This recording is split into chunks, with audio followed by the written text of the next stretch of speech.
ہم جمہوریت میں دنیا کے آخری 4 ملکوں میں ہیں, ہم انصاف میں دنیا کے آخری 4 ملکوں میں ہیں, ہمارا پاسپورٹ دنیا کے آخری 5 ملکوں میں ہے, امن و امان کے اعتبار سے ہم دنیا کے آخری 5 ملکوں میں ہیں. یہ سموگ میں ماشاءاللہ جس شہر میں ہم بیٹھے ہیں لاہور میں, ہم نے ساری دنیا کو شکست دی ہوئی ہے. ہمارا شہر جو وہ بیشتر اوقات وہ نمبر 1 ہوتا ہے الحمدللہ ماشاءاللہ, کسی کام میں تو نمبر 1 پہ ہیں, ایئر پولوشن کے اعتبار سے. تو یہ اور سر کچھ خاص کارکردگی بھی گورنمنٹ کی کیا دیکھیں, اب اسموگ کی آپ نے بات کی ہے تو اسموگ پہ اینٹی اسموگ گنز منگوا لیں گورنمنٹ نے, اور ماشاءاللہ پانی کے چھٹے مارنے شروع کر دیے ہر طرف, جو کہ میرا خیال ہے اس چھٹے کی رینج بھی بڑا, کو 20 فٹ سے اوپر یا 30 فٹ چلا جاتا ہوگا, اس سے اوپر کیا وہ پانی جائے گا. اب جو اسموگ اوپر سے گر رہی ہے اور پوری اس نے جو ہے شہر کو پولیوٹ کیا ہوا ہے, پانی کے چھٹے یہ گنز اربوں روپے کی گاڑیاں منگوا لی ہیں, جبکہ ایک اسی پیسے سے اگر اس شہر کے اندر پلانٹیشن کی جاتی, درخت لگائے جاتے, تو میرا خیال ہے سولوشن تو وہ تھا کہ یہاں پہ اگر درخت لگائے جاتے, یہاں پہ جو ہے وہ فارسٹ کریٹ کیے جاتے, جتنی سوسائٹیز بنا دی ہیں ان کو این او سیز دیے ہیں, تو انہیں کہا جاتا کہ اپنی سوسائٹی کے رقبے کے مطابق تم 25% ہی فارسٹنگ کریں, وہاں پہ آپ درخت لگائیں, وہاں پہ تو چیزیں بہتر ہو سکتی تھی. کیا سمجھتے ہیں آپ؟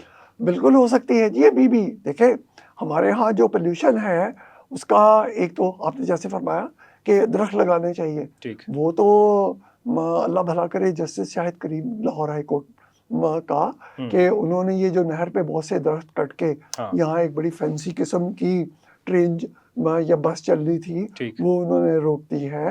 اور یہاں جو بہت بڑا جو پولوشن ہے وہ ہمارے ٹریفک اور ہماری گاڑیوں کا ہے. تو اس کا کوئی علاج کرے نا.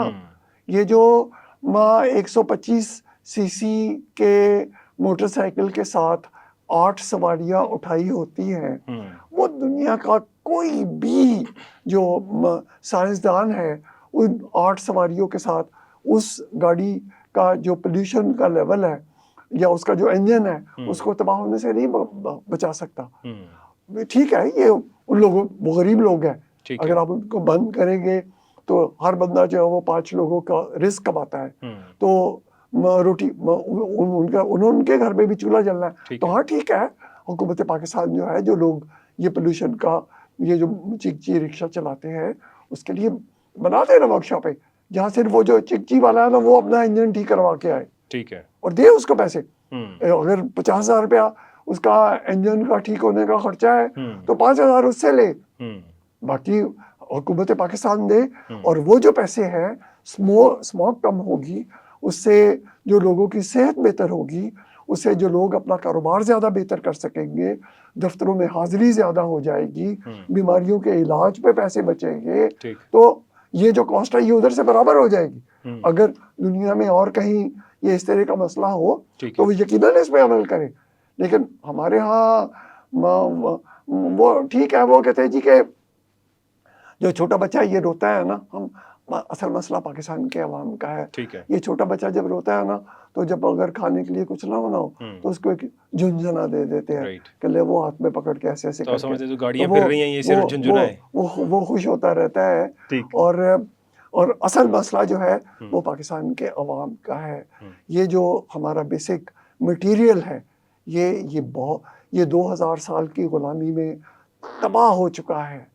آپ جب تک اس مٹیریل کو ٹھیک نہیں کرتے وہ یہ بات کہی نہیں جائے گی. چینی جو تھے انہوں نے کہا جی کہ ایک بڑی سی دیوار بناؤ اور پھر اس کے بعد ہم سکون سے رہیں گے. انہوں نے کئی 100 میل کی ایک دیوار بنا دی, اور ان کا خیال تھا کہ آج اس دیوار کا کوئی پرپس نہیں ہے. آپ نہیں, انہوں نے کہا جی ہم چل سے رہیں گے. لیکن ہوا کیا, اب باہر سے کوئی حملہ نہیں کر سکتا. وہ جو حملہ آور تھے انہوں نے وہ جو گیٹ کیپر تھے نا ان کو پیسے دینے شروع کر دیے, اور تو وہ وہاں سے انٹر ہوتے تھے. مسئلہ پھر وہی کا وہی رہ گیا. تو پھر ان کو چینی جو تھے وہ عقلمند لوگ تھے, وہ ایک قوم ہے پچھلے 5000 سال سے ایک قوم ہے, ایک زبان بولتے ہیں, ایک طرح کے لوگ ہیں, ایک سوچ ہے ان کا. وہ ایک کنفیوشس ہے, وہ کئی لوگ تو کہتے ہیں کہ وہ بھی کوئی اللہ کا پیغمبر تھا, تو وہ ان کا مذہب ہے کنفیوشزم جو ہے. تو انہوں نے کہا کہ نہیں اب کردار پہ توجہ دو.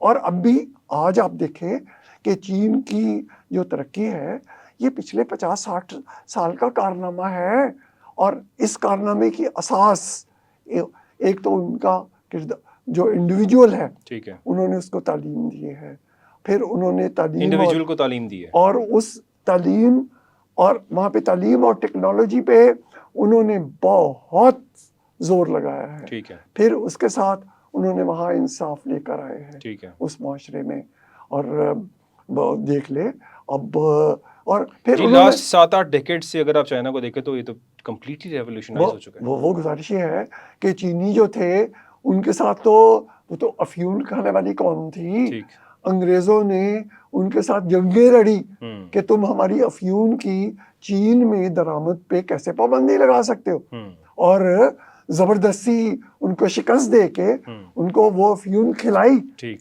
لیکن پھر جب وہ موزے تنگ آیا، ایک فلسفہ آیا، ایک سوچ آئی، ہوں، اور اس سوچ کے مطابق انہوں نے اپنے لوگ جو تھے ان کو ٹرین کیا، ان کو تعلیم دی، رائٹ. ٹیکنالوجی پہ گئے، انصاف لائے، تو اب سر کرپشن ختم کی انہوں نے، بالکل کی. ابھی یہ 7 دن پہلے تھا کہ ان کے کوئی جرنیل تھے، انہوں نے ان کو سزا دی.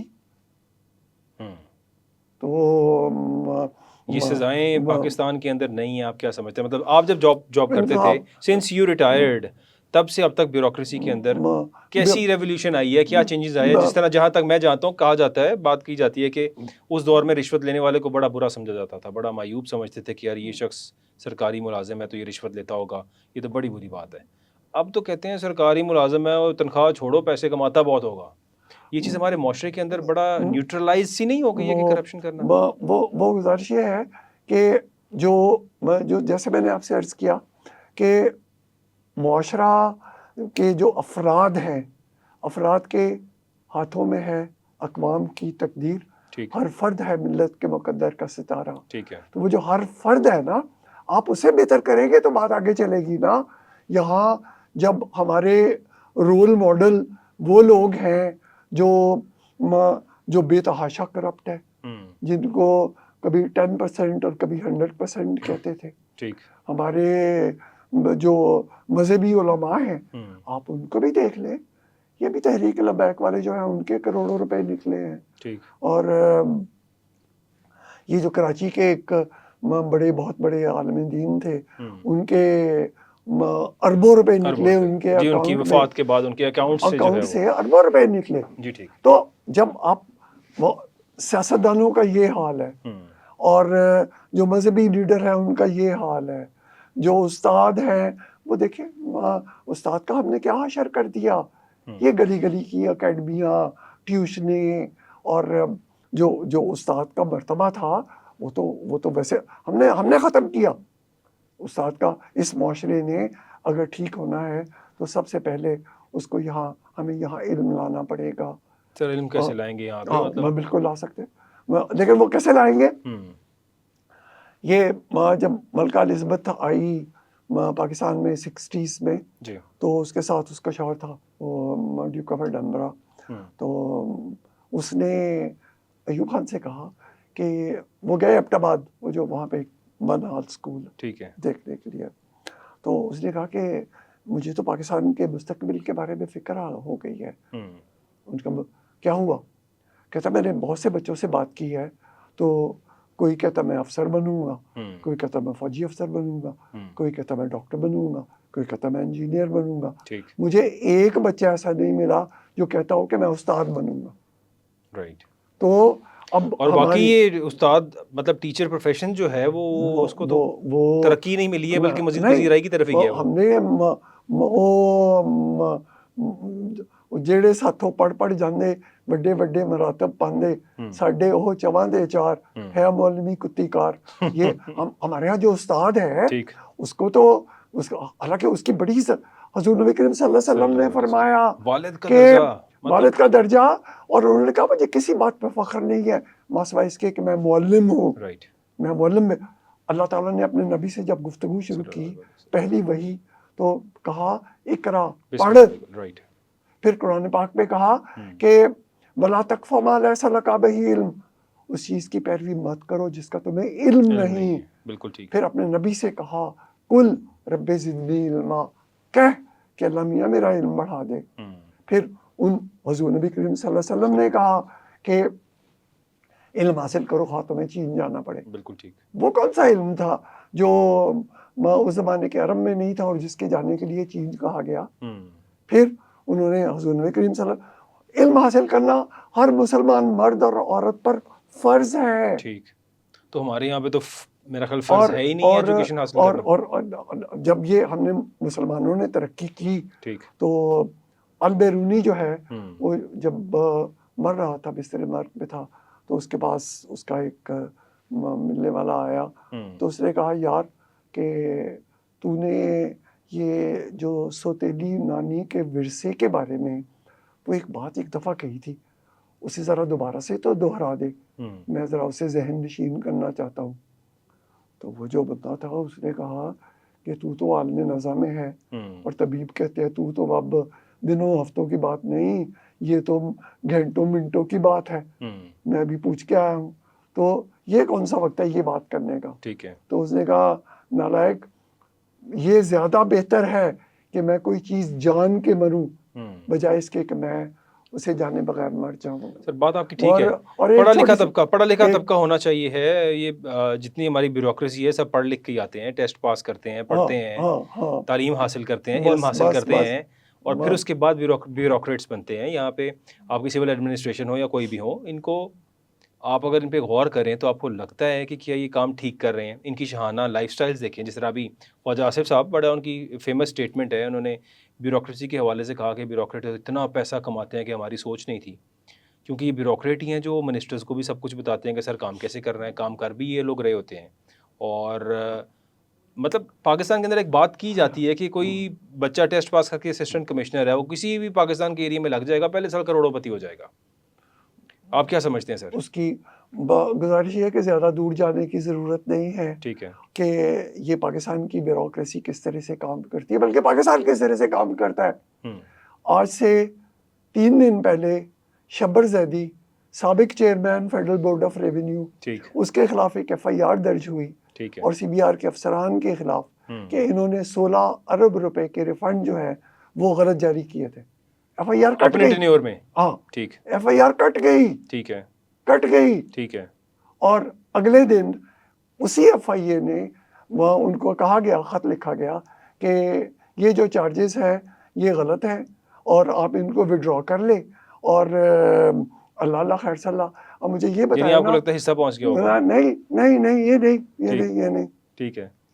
وہ شبر زیدی صاحب ذرا تھوڑا سا زیادہ بولنے لگ گئے تھے. ٹھیک ہے. وہ امبیدکر کی ایک کتاب جو ہے اس کا بار بار تذکرہ کرتے تھے کہ اس میں اس نے کیا کہا کہ انقلاب کیسے آیا. انہوں نے کیا کہا کہ ہمارا ٹوٹل ریونیو جو ہے وہ کوئی 100 کروڑ ہے اور اس میں سے 55 کروڑ کہاں جا رہا ہے. ٹھیک. اور وہ 55 کروڑ کس کے پاس جا رہا ہے اس کا بیشتر حصہ. تو بہتر یہی ہے کہ آپ پاکستان کو بننے دیں.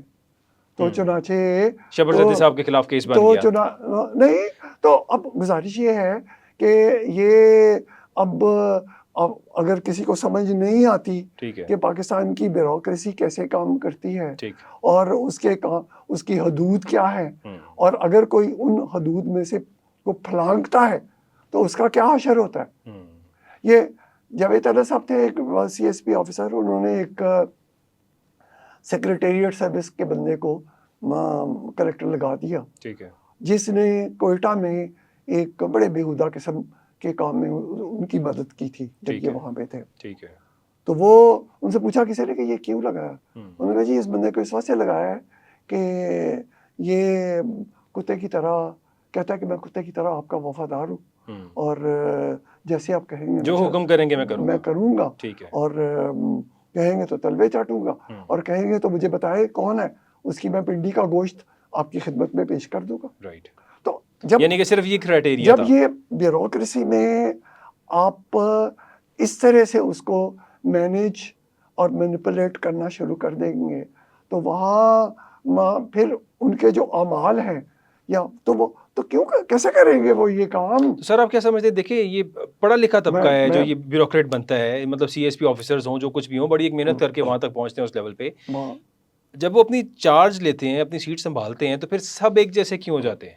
سب ایک جیسے. اس کا مطلب ہے کہ سسٹم غلط ہے, تعلیم علم حاصل کر بھی لے بندہ. ایک اور مثال سن لیجئے جی کہ بابو نگر آپ کی کتاب ہے باقاعدہ بیوروکریسی میں. میں نے پاکستان کی بیوروکریسی پہ میں تو 4 گھنٹے کی گفتگو کر سکتا ہوں. ٹھیک.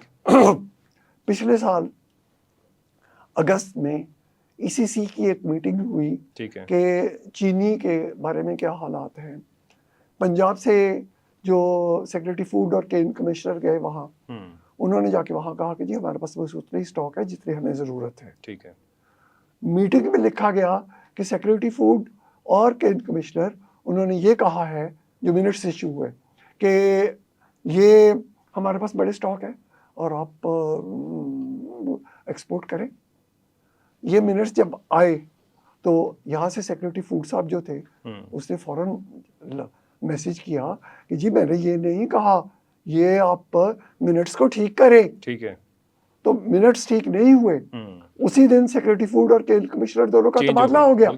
تو اب جو نیا آئے گا وہ اس کو پتا ہے میں نے کیا کرنا ہے, اس نے منٹس چینج کرنے, اس نے بس سوال نہیں کرنا, اسے کیا کرنا ہے. ٹھیک, تبھی اس کو لگایا جائے گا. تو اس کا مطلب ہے کہ سسٹم ٹھیک نہیں ہے پاکستان میں. جو ہمارے جو ایکچولی جیسا میں نے آپ سے عرض کیا نا, سیاست جو ہے نا بنیادی طور پہ وہ عوام کی خدمت کا نام ہے. جو سیاستدان باہر دنیا میں بنتے ہیں, دنیا میں جو بنتے ہیں یہاں پہ تو وہ ان کا ایک ان کے ذہن میں ایک مقصد ہوتا ہے. ٹھیک ہے. اور اس مقصد کے عوام کی فلاح اور خدمت کرنا, اور اس عوام کی فلاح اور بہبود کے لیے ان کے ذہن میں جو پروگرام ہے وہ سیاست کے ذریعے اقتدار حاصل کرنا چاہتے ہیں. ٹھیک ہے. تاکہ ہم وہ جو فلاح و بہبود کا پروگرام ہے اس کو امپلیمنٹ کر سکیں. ٹھیک ہے. وہ غلط بھی ہو سکتا ہے. ٹھیک. اب ضروری نہیں ہے ٹھیک ہو. اب ڈونلڈ ٹرمپ جو آیا ہے تو یہ اس کے ذہن میں ہے ایک بات کہ اگر میں امریکہ کو مینوفیکچرنگ ہب بنا دوں, اگر میں امریکہ میں آنے والی ساری چیزیں جو ہیں ان پہ ٹیکس لگا دوں تو اس سے مجھے ریونیو بھی آئے گا اور امریکہ میں جابز بھی بڑھے گے, اور امریکہ میں جابز بڑھیں گے, مینوفیکچرنگ بڑھے گی, یہاں خوشحالی آئے گی. لیٹس میک امریکا گریٹ جو اس کا ایک ماشاء اللہ وہ جو, لیکن کسی نے اس پہ چینی نے طنز کیا تھا کہ یہ جو تو نے ٹوپی پہنی ہوئی ہے نا, لیٹس میک امریکا گریٹ, یہ میڈ ان چائنا ہے. تو سیاست کا جو میں عرض کر رہا تھا, ہماری پاکستان کی بدقسمتی یہ ہے کہ یہاں ہمارے ملک کی سیاست کا حال مت پوچھو, گری ہوئی ہے طوائف تماشبینوں میں. یہ یہاں سیاست تو صرف پیسہ کمانے کے لیے ہے, جب پیسہ لگا کے آ رہے ہیں, اختیار اور اقتدار کے لیے ہے. یہاں جو کوئی بھی پالیسی جو ہے وہ پاکستان کا جو عام آدمی ہے اس کے فائدے کے لیے تو شاید ہی بنتی ہو. یہاں تو سب لوگ جو ہیں جو سیاست میں آتے ہیں وہ پیسہ کمانے کے لیے آتے ہیں. تو پھر یہ جیسا میں نے آپ سے پہلے عرض کیا کہ یہاں اب جو بیسک مٹیریل خراب ہے, جو مٹیریل ہے نا وہ بھی نان اور بریانی اور پیسوں پہ بک رہا ہے, اور جو چکن قورمہ وہ اس پہ ووٹ دے دیتا ہے. آپ دیکھتے نہیں کہ ایک ہاتھ قرآن پہ ہوتا ہے, ایک ہاتھ میں نوٹ پکڑ رہا ہے بندہ, اور وہ منہ سے حلف لے رہا ہے کہ میں قرآن کی قسم کھا کے کہتا ہوں کہ میں ووٹ فلاں بندے کو دوں گا. لیکن پچھلے الیکشن میں دیا پھر بھی نہیں. تو سر کچھ شعور تو آیا ہے نا. تو لاسٹ الیکشن 2024 والا جو تھا وہ میں کور کرتا رہا ہوں, اس کے اندر ووٹ قسمیں کھا کے بھی لوگوں نے ووٹ نہیں دیے, پیسے بھی لے لیے. تو پھر بھی وہ پھر غالباً آپ نے یہ جو کامران ٹسوری صاحب ہیں کراچی والے, ان کا بھی یہ کوئی مہینہ پہلے بیان تھا, وہ بھی تقریر کر رہے تھے تو لوگوں سے کہہ رہے تھے کہ دیکھو میں تمہیں کہتا ہوں کہ تم ووٹ ہمیں دو, تو ٹھیک ہے تم نے پہلے نہیں دیا تھا لیکن کیا نکلا, نہیں نکلا, ہم تو پھر بھی جیتے. ٹھیک. تو چنانچہ بہتر ہے کہ دے دو. یہ سارا جو میں نے آپ سے عرض کیا کہ سیاست جو ہے یہ بنیادی طور پہ عوام کی فلاح و بہبود کا کام ہے. یہ مجھے یاد ہے میرا بیٹا, جو یہاں شاید کوئی بھی نہیں کر رہا. میں 2006 میں میرا بیٹا امریکہ گیا پڑھنے کے لیے, تو اس نے مجھے ایک بارک حسین اوباما کی ایک کتاب بھجوائی, سینیٹر. تو میں نے اس کو فون کیا, میں نے کہا یار پارٹنر تو سمجھتا میں اتنا فارغ بیٹھا ہوا ہوں یہاں پہ کہ میں اوباما کی کتاب پڑھوں, میں ایک سینیٹر کی کتاب پڑھوں گا. کہتا ہے اس کا فون میں بات ہے, تو اس کا ابو آپ یہ جو کتاب ہے نا، یہ ایک نیا سیاستدان آیا ہے اور آپ ذرا اس کی کتاب پڑھ کے دیکھیں کہ اس کے خیالات کتنے اچھے ہیں اور یہ اپنے آپ کو کس طرح سے ایک قوم کی تقدیر بدلنے کے لیے اپنی جو صلاحیت ہے ان کو استعمال کرنا چاہتا ہے. ٹھیک ہے. اور پھر اس کے بعد وہ جو تھے نا باراک حسین اوباما صاحب، پھر وہ امریکہ کے صدر بنے دو ٹرمز کے لیے، اور صدر بننے کے بعد وہ پھر اپنی ان کے پاس کوئی جائیداد نہیں ہے، نہ ان کے پاس کوئی جزیرہ ہے، وہ نہ ان کے ایون فیلڈ اپارٹمنٹس ہیں، تو نہ یہ آپ کہہ رہے میں نہیں کہہ رہا. ٹھیک. ان کا وہ لیکچر دیتے ہیں، پیسے کماتے ہیں ٹھیک ہے، اور دال روٹی کھاتے ہیں. اور یہ جو پچھلا امریکہ کا پریزیڈنٹ تھا، ابھی ریٹائر ہوا، جو بائیڈن، تو اس نے اپنے بچے کے علاج کے لیے اس نے قرض لیا تھا. تو یہ، اور اس کی بیوی جل بائیڈن جو ہے دوسری، وہ جاب کرتی تھی، پڑھاتی تھی. تو پاکستان میں آپ مجھے کوئی ایسا سیاستدان بتا دیں کہ جو اس لیول پہ کام کرتا ہے، تنخواہ پہ کام کرتا ہے. کوئی بھی نہیں سر. میرا خیال ہے سر وہ آپ کی والی بات کے جو خدمت کرنا چاہتا ہے، پھر اس کا کام ہی نہیں آنے کا، وہ سروائیو ہی نہیں کر سکتا. وہ یہ جو پورا، جیسے میں نے آپ سے کیا نا، اس سسٹم میں وہ آگے آ ہی نہیں سکتا. تو پھر اس کا مطلب ہے کہ سسٹم کی خرابی ہے. پاکستان کے ٹیکس ریفارمز آپ کیا سمجھتے ہیں؟ اگر یہ سسٹم ہی سارا خراب ہے تو کیا ٹیکس ریفارم ہونے ہیں یہاں پہ؟ وہی بات ہے کہ اونٹ کہہ رہا ہے کہ میری ہر چیز دیکھ لو، تم ٹیڑھی ہے، تو گردن پہ کیا تنقید کر رہے ہو؟ وہ گزارش ہے جی کہ یہ جو پاکستان کا، جو مجھے اب کوئی 1972 میں نے نوکری شروع کی تھی اور مجھے 53 سال ہو گئے ہیں یہ ٹیکسوں کو دیکھتے. اب 20 سال سے میں یہ ٹیکس لاس کی پریکٹس کرتا ہوں. ٹیکس پہ کتابیں لکھی، پاکستان میں 3 کتابیں لکھی.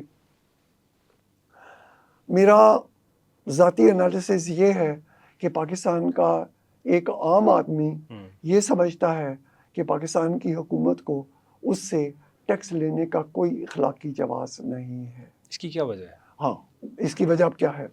اس کی وجہ ایک تو وہ 2000 سال کی ہماری غلامی ہے، ٹھیک ہے، جن میں جو بیرونی حملہ آور ادھر آریہ آتے تھے اور آ کے یہاں حکمران بن جاتے تھے. پھر ادھر کی بجائے وہ سمندر سے بھی آ گئے، انگریز ہم پہ حکومت کر گئے، اور ان کا حکومت کرنے کا غلط مائنڈ سیٹ ہے، آپ سمجھ رہے ہیں، حکومت کا انداز. ٹھیک ہے. 1630 میں دارالشکوہ کی شادی ہوئی، اس پہ 32 لاکھ روپیہ خرچ ہوا. ٹھیک ہے. اور 1630 میں ممتاز محل مر گئی تو اس کا تاج محل بنا. ٹھیک. اور 1636 میں ہارورڈ یونیورسٹی 400 پاؤنڈ کی ابتدائی اعانت سے شروع ہوئی تھی، اور اس کے 2 سال بعد وہ جان ہارورڈ جو تھا اس نے اپنی لائبریری اور آدھی جائیداد ہارورڈ کو دے دی، اور پھر یہ ہارورڈ یونیورسٹی بن گئی. اور وہ ہارورڈ یونیورسٹی جو وہ کہتے ہیں کہ اگر آپ کے پاس یہاں ہمارے یہاں ایڈمیشن آپ لے لیں، پھر اگر آپ کے پاس پیسے نہیں ہیں تو پھر ہم آپ کو سپورٹ کریں گے. اور ڈونلڈ ٹرمپ نے انہیں کہا کہ تم مجھے یہ انفارمیشن دو یہاں جو اسرائیل اور فلسطینی اور اس جھگڑے کی، انہیں ہم نہیں دیتے. تو اس جگہ میں تو اس نے گرانٹ نہ کر دیا، نہ کر دو. پاکستان کا کوئی ایجوکیشنل انسٹیٹیوٹ، کیا روئیں کس کو وہ دل ہما داغ شد پمبا کو جانا ہم. یہ جو لاہور شہر جس میں ہم بیٹھے ہیں، اس میں ایک دیال سنگھ کالج ہے، اس میں ایک گنگا رام ہسپتال ہے، اس میں ایک جانکی دیوی ہسپتال ہے. یہاں ہم تو پچھلے 78 سال میں ایک دیال سنگھ پیدا نہیں کر سکے، ایک گنگا رام پیدا نہیں کر سکے. عبدالستار ایدھی بہت بڑا آدمی تھا. مجھے کوئی بات نہیں کہ وہ اللہ تعالیٰ نے ایک فرشتے کو انسان کا گوشت اور خون اور ہڈیاں دے دی تھی، اور عبدالستار ایدھی بن گیا تھا. اور اس کی وفات پہ یقیناً جب فرشتوں نے پوچھا ہوگا کہ بتاؤ تم کون ہو، تو شاید غیب سے ندا آئی ہو کہ ٹھہرو میں بتاتا ہوں یہ میرا بندہ کون ہے. لیکن عبدالستار ایدھی نے جو پیسے خرچ کیے وہ لوگوں کے تھے. گنگا رام نے اپنی ساری جائیداد دے دی. دیال سنگھ کالج اگر آپ کبھی جا کے دیکھیں، دیال سنگھ لائبریری جا کے دیکھیں، تو اب اس کے اپنے پیسے تھے, اس کی اپنی زمین تھی, اس نے بنائی. اور پھر گنگا رام دیال سنگھ انہوں نے کہا کہ چاہے مسلمان پڑھے, چاہے سکھ پڑھے, چاہے ہندو پڑھے, چاہے یہودی پڑھے, چاہے عیسائی پڑھے, تو جو مرضی پڑھے, کوئی فرق نہیں. تو آج ہم نے 78 سال میں ہم تو ایک گنگا رام اور ایک دیال سنگھ پیدا نہیں کر سکے. تو اس قوم, اسی سے آپ اندازہ لگا لیں کہ یہ جو قوم ہے اس کی اٹھان کیا ہے. تو ہم بات کر رہے تھے ٹیکس.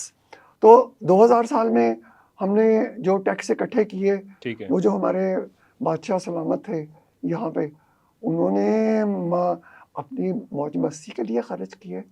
انہوں نے شالامار باغ بنایا اپنی سیر کے لیے, شاہی قلعہ بنایا اپنی محفوظ رہائش کے لیے. انہوں نے ملکہ مر گئی تو تاج محل, ہرن مر گیا تو ہرن مینار بنا دیا. تو عوام کی فلاح و بہبود کے لیے انہوں نے کیا کیا, یہ انہوں نے شالامار باغ ٹھیک بنا دیا کہ اس میں پانی جو ہے وہ 3 سطحوں تک آتا ہے. معمار بادشاہ تھا شاہ جہاں, لیکن یہاں کا جو نہری نظام ہے وہ تو اردو کے چرخے جو انگریز تھے وہ بنا کے گئے نا. اس کے بعد تو کچھ ہوا نہیں. وہ میرا ایک دوست مذاق سے کہتا ہے کہ پاکستان اور افغانستان میں صرف یہ فرق ہے کہ اگر افغانستان والے بھی انگریزوں کو 100 سال حکومت کرنے دیتے تو ان کے حالات بہت بہتر ہوتے آج سے. تو اور ہمارے جو بادشاہ تھے وہ کیا تھے, یہاں پنجاب میں جو ایک بادشاہ سلامت تھے, انہوں نے اپنے 4 سال کے بیٹے کو گورنر بنا دیا تھا. اور اس نے ایک 3 سال کے بچے کو اپنا ڈپٹی گورنر بنایا ہوا تھا. اور وہ جو گورنر صاحب اور ڈپٹی گورنر صاحب تھے چھوٹے بچے تھے, تقاضا ہے فطرت, تو وہ کپڑے گندے بندے کرتے رہتے تھے اور جو ان کا جی چاہتا تھا وہ کرتے تھے. اور عوام حضور کا اقبال سدا بلند ہو, اور یہی کرتے تھے. محمد شاہ رنگیلا جو ہے وہ زنانہ لباس پہن کے آتا تھا اور آ کے رقص کرتا تھا. اور ہمارے جو اودھ کے تھے آخری حکمران, ان کی کوئی 378 رجسٹرڈ بیویاں تھیں. اور پھر 1858 میں انگریزوں نے انہوں نے ایک نوٹیفیکیشن ایشو کیا کہ بادشاہ کا ہم نے طبی معائنہ کیا ہے, اور اب اگر بادشاہ کی کوئی اولاد ہوئی تو ہم نے اس کو شاہی وظیفہ نہیں دینا. یعنی اتنے شاہی وظیفے بانٹ چکے تھے؟ نہیں, بادشاہ صاحب طبی طور پہ. اچھا ٹھیک ہے. ہاں, تو اس پہ ہمارے جو واجد علی شاہ پیا تھے انہوں نے کہا کہ اگر ان کو کسی خامی کا پتہ چل ہی گیا تھا تو اس کا پرچار کرنے کی کیا ضرورت تھی. سر ہم last few minutes, tax reforms کیسے, آپ کیا سمجھتے ہیں کیا اس ملک میں کبھی سسٹم ٹھیک ہو سکتا ہے یا یہ ایسے ہی چلتا ہے؟ بالکل ہو سکتا ہے جی, ہمیں ایسے ہی بھگتنا پڑے گا. بالکل ہو سکتا ہے. آپ نیک نیتی سب سے پہلے جو ہے نا, بنیادی طور پہ ہمارا جو نیک نیتی کہاں سے ملتی ہے سر, کدھر سے خرید کے لائیں؟ کرتا ہوں نا, ٹھیک. بنیادی وجہ یہ ہے کہ یہاں بدنیتی اور بے ایمانی کا, جو میں نے پہلے بتایا کہ لوگ باہر کے ملکوں میں سیاست میں کیسے آتے ہیں, ٹھیک ہے, لوگ عوام کیا کرتے ہیں, ٹھیک ہے, تو یہاں بدنیتی اور بے ایمانی کا کتا جو ہے نا وہ کنویں میں گرا ہوا ہے. ٹھیک. ہم ڈول ایک ایک کر کے پانی کا نکال رہے ہیں, کتا ادھر ہی ہے. پہلے اس کتے کو باہر نکال لے, پھر اس کے بعد 70-80 ڈول پانی کے نکالیں گے تو یہ پانی صاف ہوگا. اس کے بغیر نہیں ہوگا, کبھی بھی نہیں ہوگا. یہ ریفارمز جو ہے ٹیکس کی سب کو پتہ ہے کہ یہ کیسے ہو سکتی ہے. یعنی حل سب کو پتہ ہے, کرنا کوئی نہیں چاہتا, آپ یہ سمجھتے ہیں؟ حل کوئی, ابھی یہ پچھلے سال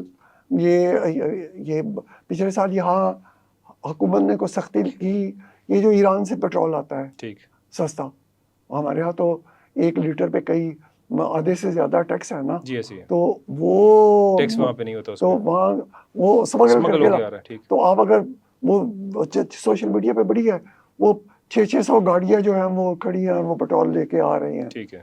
تو وہ ایک سابق چیف منسٹر تھے, انہوں نے کہا کہ اگر حکومت نے یہ جو پیٹرول کی درآمد ہے اس پہ پابندی لگائی تو یہاں بڑا فساد ہوگا. اور جماعت اسلامی کے مولانا ہدایت الرحمان جو تحریک بلوچے حقوق بلوچستان کے بڑے سرخیل تھے, اگرچہ آئے پھر واپس چلے گئے لاہور سے ہی, پتہ نہیں کیا ہوا جماعت اسلامی والے. ٹھیک ہے. انہوں نے بھی کہا کہ ہم ان پابندیوں کو قبول نہیں کریں گے. ٹھیک ہے. اور یہ آج کی بات بنیادی طور پہ ایک عام آدمی جو ہے نا وہ سمجھتا ہے کہ ٹیکس نہیں لے سکتے. ٹھیک. میں جب پشاور گیا 1974 میں, سر لوگوں کا مائنڈ سیٹ ویسے کیوں ہے یہ؟ کیا لوگ یہ سمجھتے ہیں کہ گورنمنٹ ان کو اس طرح سے انہیں ریٹرن بیک نہیں ملتا, ان کو فیسیلیٹیٹ نہیں کیا جاتا, انہیں کسی قسم کا کچھ ریوارڈ جب مل نہیں رہا تو پھر ٹیکس کیوں دیں؟ وہ ان کی ذہن میں یہ بات نہیں آتی. گزارش یہ ہے, سب سے پہلی بات تو یہ ہے کہ ہمارے یہاں مذہب کی اور سوچ کی غلط انٹرپریٹیشن ہے. صرف 2 مثالیں بس بہت سوچ کی. یہ میں پشاور میں تھا تو میں گیا یہ وزیرستان, وہاں ہمارے یہاں کسٹم اسٹیشن تھا بکا خیل. ٹھیک ہے. تو میں نے جا کے وہی جو کہتے ہیں ڈانٹا بٹا کہ یہ کیا ہو رہا ہے, یہ کیوں, کیسے ہو رہا ہے, کیوں ہو رہا ہے. تو انہوں نے مجھے ایک مفتی بکا خیل کا فتویٰ پرنٹڈ دکھایا کہ یہ سب جائز ہے, کہ یہ جو ملک عرب سے ملک شام جب تجارت ہوتی تھی کسی زمانے میں تو ان کے پاس کون سا امپورٹ لائسنس ہوتا تھا اور کون سی کسٹم ڈیوٹیاں لگتی تھی. تو یہ سارا کچھ جو ہے یہ غیر اسلامی ہے. اور اگر کسی مسلمان کا سامان جو کسٹم والے طاغوتی طاقتیں ہیں, اور اگر کبھی یہ سامان اور اگر کہیں سامان پکڑا جائے تو اس علاقے کے لوگوں پہ جہاد فرض ہو جاتا ہے, اور اس میں جو مر جائے وہ شہید ہے. تو اس نے کہا جی سر یہ دیکھیں یہ ہے, اور یہ تو تھا مذہب کا, سوچ کا. پشاور میں ہی تھا میں, تو ایک دن بیگم معراج خالد جو چیف منسٹر تھے ان کی بیگم, اور ان کے ساتھ بیگم نسرین رشید راؤ سب بہت بڑے پولیس کے افسر تھے, ان کی بیگم یہ آئے میرے دفتر میں. انہوں نے باڑے جانا تھا تو شاپنگ کرنے کے لیے. ٹھیک. تو یہ لوگ چلے گئے, ٹھیک ہے جائے. پرائم منسٹر انسپیکشن ٹیم بھی آئی ہوئی تھی پشاور میں. ٹھیک ہے. تو اس کے جو جوائنٹ سیکرٹری تھے افضل صاحب, وہاں مجھے کلیکٹر صاحب کا فون آیا کہ جی شرائع صاحب ان کو آپ ذرا بڑا دکھا لائیں. ٹھیک. ان کو میں ساتھ لے کے چلا گیا. پہلے بلاک میں پہنچے تو وہاں کپڑوں کے انبار لگے ہوئے ہیں, لوگ خرید رہے ہیں. تو وہ جو پرائم منسٹر انسپیکشن ٹیم کے لوگ تھے مجھے وہ کہہ رہے تھے کہ شرائع صاحب آپ ادھر ہی ہوتے ہیں, یہ 12 کلومیٹر دور کے میل کے فاصلے پہ, اور یہ کیا ہو رہا ہے. آگے گئے تو الیکٹرانکس بھرے ہوئے ہیں, ایئر کنڈیشنر اور وی سی آر اور ٹیلی ویژن اور ریفریجریٹر. اچھا یہاں وی سی آر بھی ہے, یہاں اے سی بھی ہے. اے سی صاحب یہ شرائع صاحب یہ کیسے یہاں سے جاتا ہے, اور آپ کو کس بات کی گورنمنٹ تنخواہ دیتی ہے؟ انسپیکشن ٹیم آپ کو کہہ رہی تھی. ہاں وہ مجھے, میں کون سا سن رہا تھا, میں کیا جواب دوں انہیں میں. ٹھیک ہے. آگے گئے تو وہاں سینیٹری کا سامان, ٹب, اور یہ جو WC اور اسے سب یہ ٹب بھی یہاں سے جاتے ہیں. تو یہ آپ کو آپ یہاں جھک مارتے ہیں. تو میں نے کہا بلا تو ہی کو مدد کر میری. تو دور سے دیکھا تو بیگم معراج خالد اور وہ جو بیگم نسرین رشید راؤ یہ آ رہی تھی.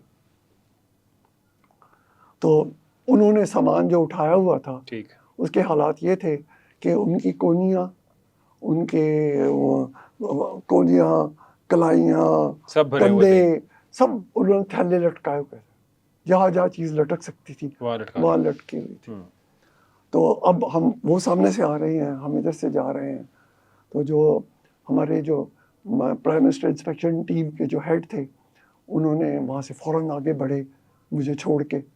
مین صاحب السلام علیکم, مین صاحب السلام علیکم. ویسا یہ مجھے دے دے تھیلے, مجھے دے دے تھیلے. وہ تھیلے خود اٹھا لیے. وہ لیٹرل انٹری میں ان صاحب کو, معراج خالد صاحب جو تھے انہوں نے لیٹرل انٹری میں بغیر سفارش کی بنیاد پہ بھرتی جوائنٹ سیکرٹری کیا ہوا تھا. ٹھیک. اب انہوں نے وہ خود سفارشی تھا وہ بندہ. جی جی جی جی. اب وہ آئے میرے پاس تو اونٹ پہاڑ کے نیچے آ گیا. ٹھیک. میں نے کہا جی چلے بس بسم اللہ, اب آئے چلتے ہیں چیک پوسٹ پہ. ٹھیک. ان کا سامان میں پکڑوں گا, میں بناؤں گا لسٹ. ٹھیک. میں آپ کی گواہی ڈالوں گا. تو اس گواہی آپ کے سامنے ہو رہا ہے یہ سب کچھ. تو وہ جو انسپیکشن ٹیم کے ہیڈ تھے مجھے کہتے ہیں کہ شرائع صاحب یہ پشاور کے لوگ تو بڑے مہمان نواز ہیں, اور یہاں نمک منڈی میں بڑے زبردست سونا تکے ملتے ہیں, تو آپ ہمیں تکے لے کر آئیں گے. یہ ہے سوچ کا انداز. ٹھیک. یعنی کوئی کچھ کرنا نہیں چاہتا, کوئی کچھ کرنا نہیں چاہتا, کوئی کسی قسم کے ریفارمز کرنا چاہتا نہیں ہے, اور باتیں کروا لیں بس. یہ اور میرے پاس تو خیر 1000 مثالیں ہیں اس طرح کی. تو یہاں بنیادی میں یہ سمجھتا ہوں انسان انہوں نے مولانا رومی نے اپنی جو کتاب ہے اس میں لکھا ہے کہ انسان کی اصل ہستی جو ہے نا وہ اس کی سوچ ہے، ٹھیک، باقی ساری ہڈیاں اور گوشت اور یہ لطف یہ ہے، سوچ ہے اس کی اصل. ٹھیک. اور یہ بات بالکل سچ ہے. تو چنانچہ یہاں ہمارے ہاں جو سوچ ہے نا یہ سوچ ٹھیک ہونے والی ہے. اور اس کاش کہ ہماری کو سوچ ٹھیک ہو، نہ جانے کیسے ٹھیک ہوگی. بہت شکریہ حسین احمد شیرازی صاحب آپ کا ان تمام باتوں کا. امید ہے ناظرین کو کچھ فائدہ ہوا ہوگا. اور سوچ ٹھیک ہونے کی بات شیرازی صاحب نے کی ہے کہ اپنی سوچ کو ٹھیک کیا جائے، اور انڈیویجولی آپ جو کر سکیں، جتنا کرپشن کو آپ روک سکیں روکنا چاہیے ہے، جتنا چیزوں کو آپ اوائڈ کر سکیں انہیں اوائڈ کریں. اور جو ملک کی بہتری انڈیویجولی آپ ناظرین کر سکتے ہیں وہ کرنی چاہیے. اپنا اپنا کردار ادا کریں. باقی سسٹم تو سارے کا سارا ایسی جیسے اونٹ کی مثال شیرازی صاحب نے ہمیں دی ہے. شیرازی صاحب آپ کا بہت شکریہ آپ کے وقت کا. آپ کا بھی بہت شکریہ. Thank you. ناظرین اپنا خیال رکھیے گا. اللہ حافظ.